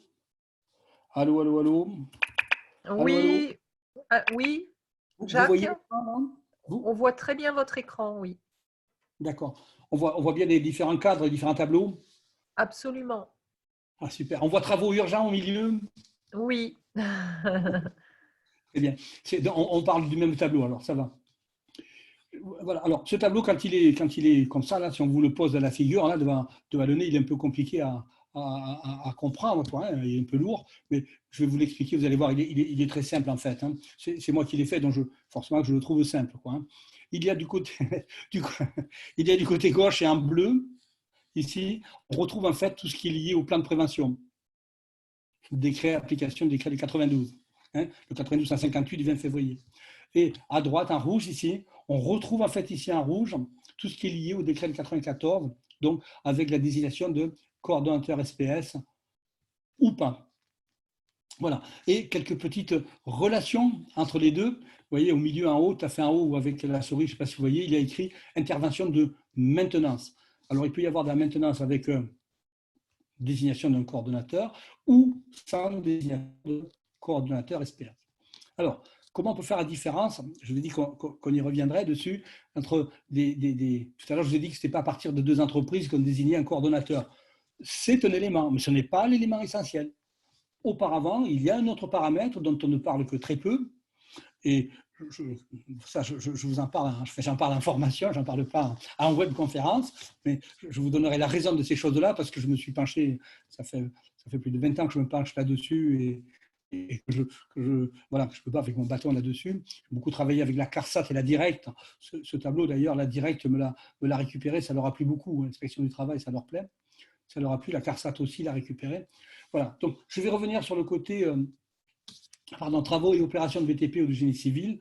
En fait, que dit le texte? Il dit, pour tous les travaux ou opérations de bâtiments, de travaux publics ou de génie civil, construction, réhabilitation, etc., avec un maître d'ouvrage, certes, on sait bien un maître d'ouvrage pour des travaux précis, on est sur des travaux, on dit structurants, des travaux touchant à la structure, au clos et au couvert, à la destination intérieure qui entraîne des changements de destination, d'usage de l'ouvrage. On dit aussi chantier clos et indépendant et non clos et non indépendant. Alors, je vais vous raconter peut-être une anecdote. Un jour, j'étais sur un chantier dans une école, dans un quartier très sensible. Quartier très sensible, une école, des travaux à réaliser. Voilà, une école avec un bâtiment en U, en fait, hein, quand on entre dans la cour qui sert un petit peu de parking, de garage à vélo, un petit peu de toilette. Voilà, quand on rentre dans ce bâtiment en U, en fait, on est sur cette place qui est formée par cette forme de bâtiment. Et en fait, en 3 temps, en fait, les 3 bâtiments ont été repris avec des ouvertures. Enfin, voilà, voilà. Donc, il y avait bien de la coordination SPS, on était bien dans des travaux structurants. Donc, la désignation de CSPS ne faisait pas de doute sur le sujet. Sauf que quand je recherche la partie qui traitait dans le PGCSPS, la partie de la coactivité, le coordonnateur SPS me dit « Mais monsieur Raza, je n'ai pas à traiter la coactivité parce que mon chantier est clos et indépendant. » Ah, monsieur le coordonnateur SPS, pourquoi avez-vous mis des barrières qui séparent la cour du chantier, des barrières ERAS, si votre chantier est clos et indépendant? Et il me dit, c'est pour séparer l'école du chantier. Vous le séparez comment? Avec des barrières ERAS. Autrement dit, monsieur le coordonnateur, vous pensez simplement que le fait de poser des barrières, ça va empêcher les gamins de passer et de rentrer dans le chantier, mais ça va empêcher aussi les travailleurs de passer dans l'école. Donc, vous bloquez la coactivité. Donc, votre chantier devient clos. Il devient quoi? Il devient clos physiquement. Mais vous n'avez pas enlevé les nuisances ni sonores, ni les nuisances chimiques. Parce que dans vos travaux, vous faites de la poussière. Est-ce que cette poussière, elle est arrêtée par votre barriérage? Ben non. Donc, votre chantier n'est pas clos. Vous me dites qu'il est clos, il n'est pas clos. Les nuisances sonores, elles sont toujours là. Les nuisances poussiéreuses, elles sont toujours là. Vous devez en tenir compte. Donc, vous devez noter dans votre PGCSPS, vous demandez aux entreprises de traiter cette problématique-là. Donc, votre chantier n'est pas clos. Premier point. Le deuxième, vous dites qu'il est indépendant. Il n'est pas indépendant. Pour une raison simple, c'est que l'entrée des opérateurs du chantier est la même, il ne faut pas y en avoir d'autres, est la même que l'entrée des élèves et des enseignants. Donc, votre chantier n'est pas indépendant. Il y a un croisement de flux entre les opérateurs du chantier et les occupants des locaux.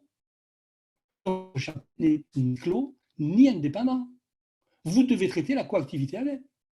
Vous avez bien compris, monsieur le coordonnateur SPS, je lui dis que vous ne pouvez pas, entre 7h30 et 9h à la rentrée des classes, arriver avec vos véhicules et rentrer ou décharger du matériel. Vous ne pouvez pas passer au milieu de 300 gamins avec des parents et des enseignants, avec vos véhicules et votre matériel. Il n'y a qu'une entrée. Donc votre chantier, il est ni clos ni indépendant. Alors, dans le texte, c'est vrai qu'il dit on va traiter les chantiers clos et indépendants. Oui, mais bien sûr qu'il faut le rendre le plus clos possible et le plus indépendant possible. Ça, c'est évident, ça. C'est la base même de... Bon, voilà, il faut agir en bon père de famille. Ça paraît tellement simple, ça paraît évident. Bon, voilà, protéger les gamins de ne pas leur envoyer de la poussière sur la tête ou du marteau-piqueur toute la journée, ça paraît être banal comme chose, même s'il faut le faire, certes, mais peut-être qu'il faut le chantier, peut-être qu'il faut dire à l'entreprise, ça durera plus longtemps, certes, ça sera plus cher, mais on va respecter ces choses-là. Voilà. Donc, je reprends cette expression sur le clos indépendant. Si le chantier avait été clos indépendant, il n'y aurait pas eu de barrière. Il n'y avait pas de barrière. Alors, et d'ailleurs, la question qu'on peut se poser, est-ce qu'un chantier clos et indépendant existe? Là, par expérience professionnelle pendant des années et avoir traité ce sujet, j'ai très rarement vu des chantiers clos et indépendants. Très rarement. Voilà. Et je dirais qu'à presque 40 ans j'ai dû voir ça peut-être 2 ou 3 fois. Très rare. Chantier clos indépendant. Donc, à partir du moment où les travaux sont structurants ou touchant à la structure au clos et au couvert, et qu'il y a un changement de distribution, un changement de destination du bâtiment, c'est-à-dire qu'on va modifier ce bâtiment, soit par des ouvertures, on va agrandir des portes extérieures, intérieures, soit à l'intérieur, on va toucher des murs porteurs, soit on va créer des ouvertures avec des cheminées parce que d'une salle de je ne sais trop quoi, de réunion, on va en faire une cuisine avec des systèmes électriques, des systèmes de ventilation, etc. On va toucher à la structure du bâtiment, donc changement de destination. Bien sûr que là, il y aura, à partir de 2 entreprises, la désignation d'un coordonnateur SPS. Bien sûr, la désignation d'un coordonnateur SPS, à partir de 2 entreprises. Donc ça, c'est un des points importants. Tout à l'heure, dans le questionnaire, il y avait une question sur le fait du peintre, du plombier, de l'électricien et je ne sais plus qui, peu importe. Les 4, en fait, les 4 professions intervenaient dans du travail en fait, de maintenance pour aller tirer une ligne électrique, remplacer un petit peu, repeindre un mur. Voilà, on est bien dans de la maintenance pas programmée, mais de la maintenance simple. Hein. Je refais un petit peu les peintures, je touche l'électrique, je touche un petit peu le filaire voilà, de la basse-tension, je vais régler 2-3 choses. Voilà, ça s'arrête là. Je vais purger les radiateurs, enfin voilà, le plombier qui intervient. On est sur des travaux qui ne sont pas structurants. On est sur des travaux qui sont simplement des travaux de maintenance, des travaux d'entretien. Il n'y a pas de maintenance au sens où il n'y a pas d'opération structurante. On ne structure pas, rénover, rafraîchir, modifier un petit peu. Mais il n'y a pas de travaux qui vont impliquer notamment une garantie décennale. Donc à partir de là, on n'est pas sur du 94 ici, on n'est plus sur la désignation d'un coordonnateur SPS, on se trouve là, ici, sur du plan de prévention tout simple, où là, c'est le maître d'ouvrage dans cette situation qui va mettre en place, bien sûr, les principes généraux de prévention. Donc ici, sur cette base-là, sur le côté bleu, donc on retrouve le maître d'ouvrage qui met en œuvre les principes généraux de prévention. Ici, sur le rouge, le maître d'ouvrage, compte tenu du fait que les travaux et les opérations de bâtiment sont structurantes, qu'elles touchent la structure au clos et au couvert, distribution intérieure, etc. Là, il y a désignation de CSPS à partir de 2 entreprises. Mais sinon, s'il n'y a qu'une seule entreprise, eh bien, là aussi, même s'il y a plusieurs travaux à faire et même si c'est structurant, une seule entreprise, on n'a pas besoin ici d'un coordonnateur. Ce n'est pas à chaque fois.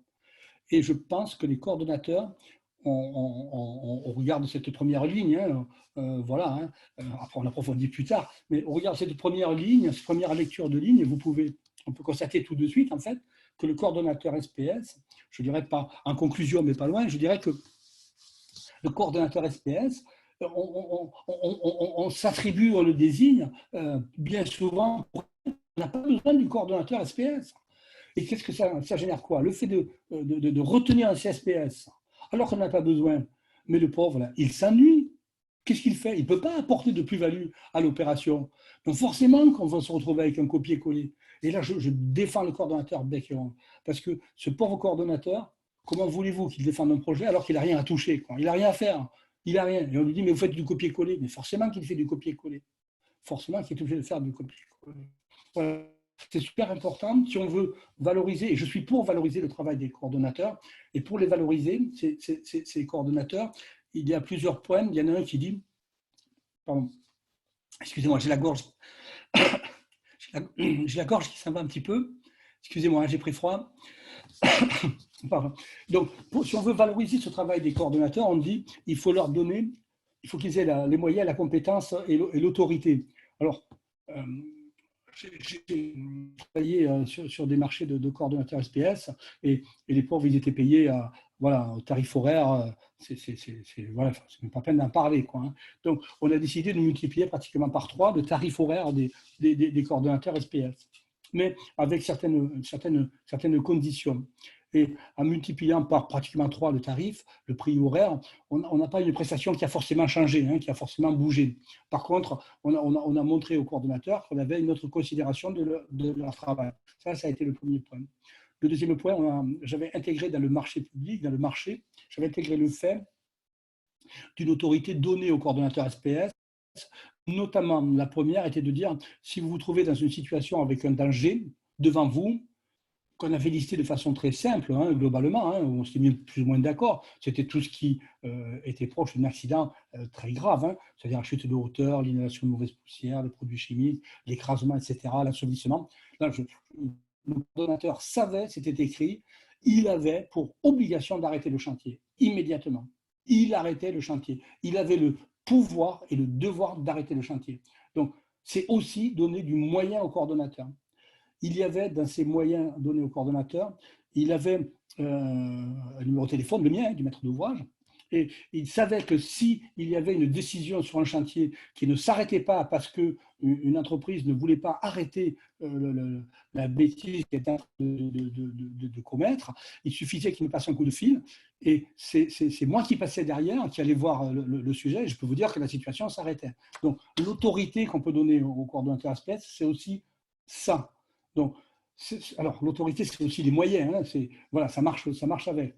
Voilà. Après, la compétence sur le fond, la compétence, ils sont formés, ils ont cette compétence, mais cette compétence ne pourra que s'enrichir et progresser et monter que si on leur demande de la mettre en œuvre, en fait. Plus on va leur demander de la mettre en œuvre, et plus ils vont s'affiner sur le sujet. Moins on leur demandera, et plus, en fait, la situation va s'appauvrir. Donc, je suis très coordonnateur SPS, et je suis très pour l'enrichissement des coordonnateurs SPS de façon intellectuelle, financière aussi, bien sûr, mais de façon intellectuelle, ce sont des personnes, il me semble, qu'on doit mettre bien davantage en avant, quoi, parce qu'ils peuvent nous apporter beaucoup de réponses. J'ai le souvenir d'un chantier où j'avais demandé au CSPS, on avait travaillé tous les deux sur le CSPS, et un jour, il y avait un différend avec un très gros cabinet d'architecture, un très gros différend, et en fait, c'était le CSPS qui expliquait à l'architecte la conception de son bâtiment. Hein, il expliquait, il le connaissait dans un détail incroyable. Il m'a surpris. Et ce CSPS s'est régalé. Il me disait, voilà, j'espère pouvoir continuer à travailler comme ça. Je me suis régalé. Ça s'est très bien passé avec tout le monde parce qu'en fait, tout le monde s'est rendu compte que ce gars voulait vraiment apporter une plus-value à l'opération. Voilà. Pardon, j'ai ma gorge. J'ai ma gorge qui est en train de partir. Ça fait déjà 1h30 que nous sommes ensemble, quoi. Hein. Je suis bavard, non? Je ne suis pas trop bavard? Allô? Allô, allô? Allô, allô? Allô? Oui, oui, oui. Non, mais c'est juste qu'il faut quand même prévoir un temps pour que vous puissiez répondre aux questions. C'est ça. Voilà, donc il est 19h30. Vous en avez encore combien de temps à peu près d'exposer? Si vous me laissez faire, on peut être là encore lundi, hein, ou mardi. Hein. Ah oui, oui, effectivement, là, je crois que ça ne va pas être possible. Voilà, c'est juste d'essayer de prévoir quand même un moment pour que vous puissiez répondre aux questions. Là, je vois, il y a des personnes qui commencent à poser des questions. Je prends les questions, il n'y a pas de souci, hein, on peut y aller. Alors, comment je fais pour voir les questions Alors, les questions sont dans le petit dossier qui s'intitule Q et R. Ça y est, je les vois. Génial. Voilà, il suffit de cliquer dessus et puis de répondre aux questions. Alors, un maître d'ouvrage a-t-il les compétences pour faire un plan de prévention? S'il ne les a pas, il faut qu'il les acquiert ou qu'il s'adosse, qu'il s'associe avec une personne qui a la compétence. Effectivement, il doit acquérir cette compétence. Et là aussi, on est dans de... Vous m'entendez là? C'est bon? Je peux continuer, hein? Oui, on vous entend très bien. Pardon.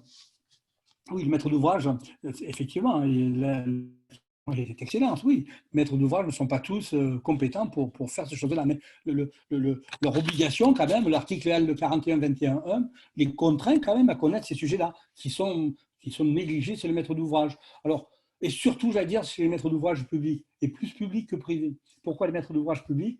Parce que les maîtres d'ouvrage publics, par nature, personne ne le saisit sur le sujet. Dans le privé, la CARSAT, l'inspection du travail, vont venir saisir, l'OPPBTP vont venir saisir les maîtres d'ouvrage privés. En matière de maîtrise d'ouvrage public, si le maître d'ouvrage public ne s'auto-saisit pas, ben, il va rester comme ça. C'est un des gros problèmes globaux. Hein. La responsabilité d'un CSPS n'est-elle pas prépondérante par rapport à un maître d'œuvre ou à un maître d'ouvrage? Alors, la responsabilité d'un CSPS, dans le cas où je vous donnais l'exemple de ce jeune qui a chuté du toit, qui s'est tué, 32 ans, hein, la responsabilité du CSPS, la question a été posée, mais monsieur le CSPS, qu'avez-vous fait parce que quelle a été votre action sur le sujet? Et le CSPS nous dit, mais je vous ai écrit, et c'était vrai, pour vous dire qu'une ligne de vie posée à cet endroit-là, dans ces conditions, n'était pas conforme. Et vous m'avez répondu que c'est ce qui avait été décidé, me dit le coordonnateur SPL. Il me dit, c'est ce que a répondu, me dit un de vos collègues. Ben, du coup, qui est responsable de la chose? Ben, c'est le maître d'ouvrage. Le CSPS n'a pas failli. Quoi qu'il en soit, le CSPS, aujourd'hui, on ne va pas venir l'attaquer parce que là, ou très peu, c'est très rare quand. Hein, on m'entend toujours? Parce que je vois que ça coupe. Allô? Oui, oui, on vous entend très bien. C'est moi qui traite les questions au fur et à mesure, qui les supprime au fur et à mesure que vous y répondez. Vous purgez, en fait, c'est bien. Oui, voilà. Il ne sera pas prépondérante, sa responsabilité, puisque quoi qu'il en soit, le texte dit que le coordonnateur SPS travaille sous l'autorité du maître d'ouvrage. Et donc, quand le maître d'ouvrage signe et paie, c'est qu'il est d'accord. Combien de fois, moi j'ai vu sur des accidents, l'inspection du travail, le juge dire, mais vous avez payé, pourquoi vous avez payé? Il ne fallait pas payer, puisque ce n'était pas bon. Il ne fallait pas payer. Eh bien oui, on a payé. Ben alors, si vous êtes d'accord, il ne fallait pas payer. Donc, on se trouve des fois dans cette situation. Comment faire entendre un maître d'ouvrage qu'il a l'obligation de recourir à un CSPS pour son chantier? Certains pouvoir pas s'en passer. Vous m'appelez, vous me donnez ses coordonnées, j'irai le voir. C'est ce que je fais au quotidien, quoi. Comment faire entendre un maître d'ouvrage? Mais bien sûr, le maître d'ouvrage pense bien souvent, et là c'est ce que j'explique dans les formations, j'en parle, le maître d'ouvrage pense très souvent, pardon, que lorsqu'il a désigné son CSPS, il a fait son boulot et c'est bon, ça va bien, le CSPS va se débrouiller avec le maître d'œuvre qui se débrouille. Non, le maître d'ouvrage n'est pas au courant de la réglementation. Le maître d'ouvrage ne sait pas tout ça, ce que je suis en train de vous dire. Et du coup, qu'est-ce qu'il fait? Il pense qu'il a fait son boulot. Hein. Alors, écoutez, moi j'ai désigné mon CSPS, il est là, il est pour la sécurité, débrouillez-vous. Non, non, non, non, non, c'est pas comme ça que ça se passe. C'est pas du tout comme ça que ça se passe. Le CSPS, il est sous la responsabilité du maître d'ouvrage. Il n'a pas le choix. Voilà. Et là, s'il y a des maîtres d'ouvrage réticents, vous me les envoyez, hein. Il n'y a pas de souci. Voilà. Je fais beaucoup de formations avec les maîtres d'ouvrage publics. Beaucoup d'interventions auprès des maîtres d'ouvrage publics. Voilà. Pas d'autres questions? Vous réservez les questions pour la formation? Parce que la formation va beaucoup plus loin. Là. On a juste fait on est en surface. Là, hein. Dans le cadre d'un petit chantier, par exemple, rénovation d'une maison individuelle, qu'est-ce qu'il faut faire? Alors, petite maison individuelle, vous parlez, un petit chantier, pardon, dans une maison individuelle. Alors, dans une maison individuelle, vous allez vous trouver dans quelle situation? D'un chantier de niveau 3. On parle d'une maison individuelle. Hein. Donc, pour moi, en maison individuelle, chantier de niveau 3, vous allez gérer cette coactivité au moyen d'un PGC. Alors, là aussi, on va regarder, est-ce qu'il y a, hein, si on reprend le tableau, je l'ai gardé en arrière-plan, hein, vous le voyez, si on reprend ce principe-là, hein, qui est issu de la circulaire de 96, je ne l'ai pas inventé. Hein. Est-ce que les travaux sont structurants? Non, oui. Si oui, ben vous tombez sous le couvert 2 et c'est vous qui pouvez assurer la coordination, ou soit vous tombez sous le couvert d'un simple plan de prévention que vous pouvez rédiger avec les entreprises. Mais après, quoi qu'il en soit, les entreprises ont obligation d'application de ce qu'on appelle les principes généraux de prévention. C'est ce qu'on voit, hein, c'est ce qu'on parle au cours de la formation. Hein. Cette obligation des principes généraux de prévention, dès qu'on commence à travailler, en fait. Donc, là-dessus, vous tombez sous ce couvert-là.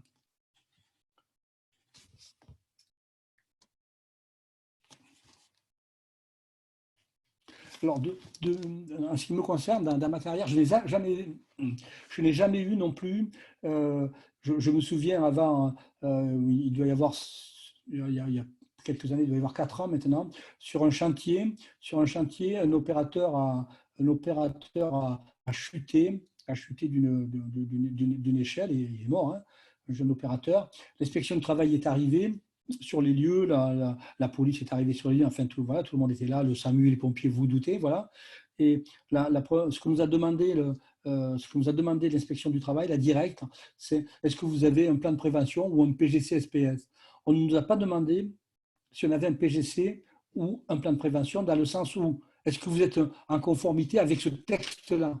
On nous a demandé est-ce que vous avez un plan de prévention. Donc, qu'il soit issu du décret 92 ou 94, ce n'est pas ça qui les intéressait. Ce qui les intéressait, c'est de savoir si à un moment, on avait évalué les risques, si on avait mesuré ces risques et si on avait pris des mesures pour les traiter. C'est ce qui les intéressait. Mais ils se fichaient de savoir si c'était sous le couvert du 92 ou du 94. Pardon. Si le maître d'ouvrage ne veut pas prendre de CSPS, que peut faire le maître d'œuvre? Le lui écrire, c'est de sa responsabilité. Ça, c'est la première chose à faire. Et j'allais dire, ne pas poursuivre les travaux avec, quoi, hein.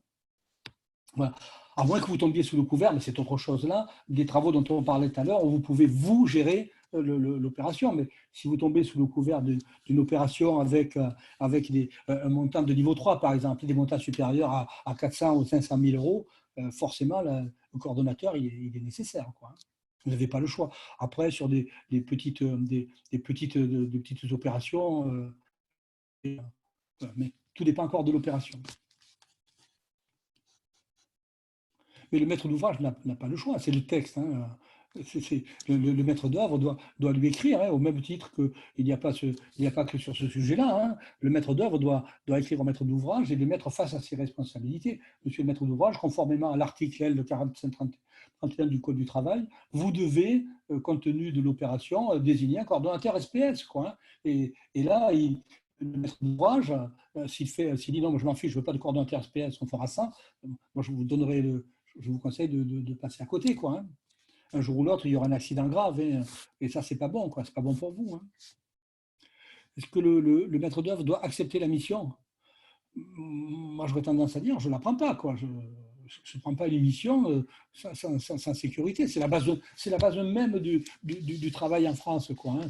C'est pour ça que je suis passé par là, hein. Je vous ai exposé ces actes-là, le 41, 21 et suivant, pour justement vous sensibiliser sur ce fait-là. C'est une obligation. Le maître d'ouvrage ne peut pas dire, mais moi je me fiche de la loi, je passe au-dessus, hein. S'il veut passer au-dessus seul, qu'il y passe au-dessus, hein. Mais non, la réglementation, elle est celle-là. Mais ce qu'il faut trouver, en fait, c'est des éléments, les arguments réglementaires, hein, pardon, qui vont contraindre le maître d'ouvrage à signer, hein. Peut-on faire signer une décharge? Non. Non. Est-ce que vous autorise avec une voiture qui serait non conforme à la circulation et vous dites je signe des décharges? Non, non. On ne peut pas signer une décharge. La réglementation l'impose, elle l'impose. Vous ne pouvez pas, même vous ne pouvez pas. Vous avez sur un chantier, le maître d'ouvrage ne veut pas désigner un coordonnateur, vous avez un accident sur le chantier, vous, le maître d'œuvre, comment vous allez justifier le fait de dire je savais, mais il m'a signé des charges, je le fais quand même? Non, non. Ça, devant le juge, là, vous êtes mal, quoi. Enfin, bon, je ne le ferai pas, en tout cas. Je ne ferai pas ce genre de choses, hein. Je ne ferai pas ça. Puis, ce n'est pas le signer une décharge qui va se dédouaner, quoi, hein. Non, non. Pas possible, ça.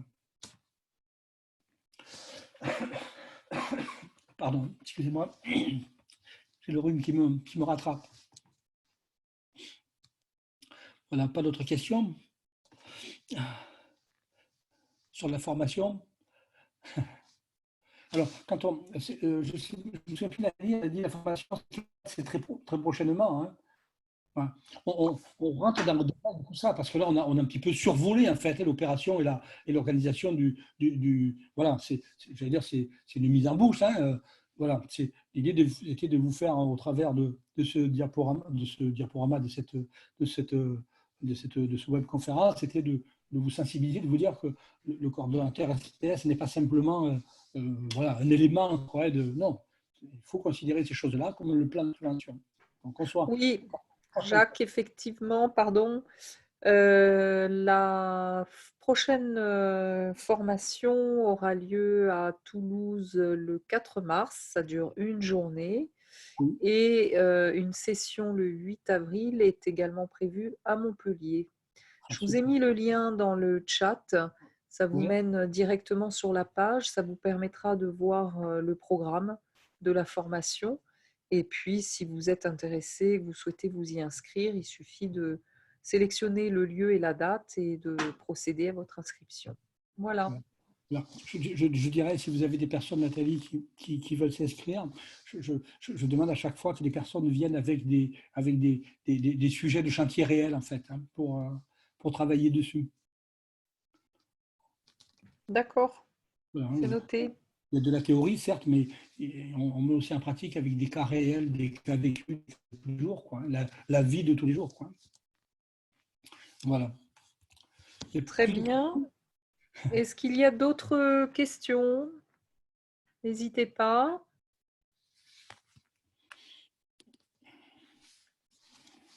Non, apparemment. Vous en étiez. Il vous reste encore des choses à aborder, Jacques? Je pense que je fais le tour. Je crois que si je continue, je ne parle plus dans quelques secondes. Pardon, je sens ma voix là, qui est en train Qui de est en dire. train de partir.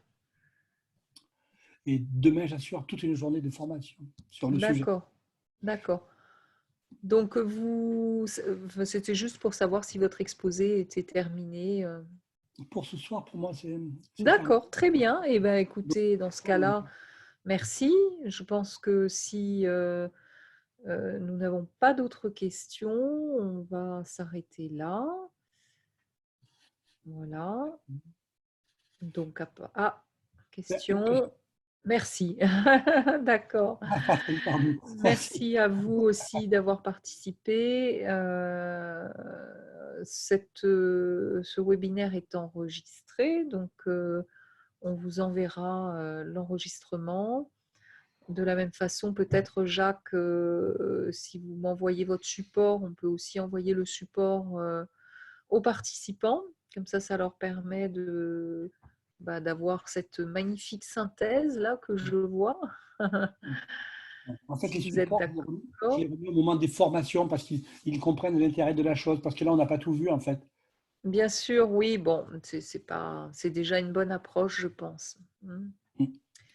Très bien. Eh bien, écoutez, je vous souhaite une bonne soirée à tous et à toutes. Et donc, je clôture cette webconférence. Merci beaucoup, Jacques, et je vous dis à très bientôt. À très bientôt. Mais j'avais une question à vous poser. Oui, Quand on aura raccroché, enfin, quand vous aurez, je ne sais pas comment on fait pour vous. Là, je dois quitter. Là, je ne sais pas comment je dois faire. En fait, je dois arrêter de partager, c'est ça? oui, déjà, vous pouvez arrêter le partage. En tout cas, merci à. Je ne sais pas s'ils sont toujours en ligne, mais merci à toutes et à tous hein, d'être restés jusqu'au bout, s'ils sont restés.